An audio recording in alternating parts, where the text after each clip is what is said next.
Hello guys, welcome to 3D Home.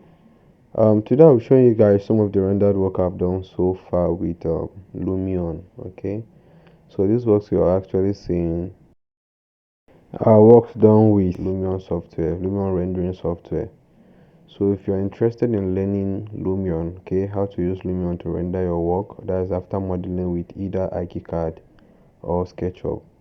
This software Lummion is what you can use to is one of the softwares you can use to render your works. Okay, so if you feel like okay you like the software, right, check my playlist. I've already made a playlist on my videos. Okay, on that playlist you will see a Lummion playlist there. Okay, so from there you can start learning gradually on how to model on how to render your 3ds with Lummion. Okay, so thank you for your time, and if you find the video helpful, please do well to subscribe. Okay, and if you have any question, do well to drop it on the comment section. All right, see you on our next tutorial.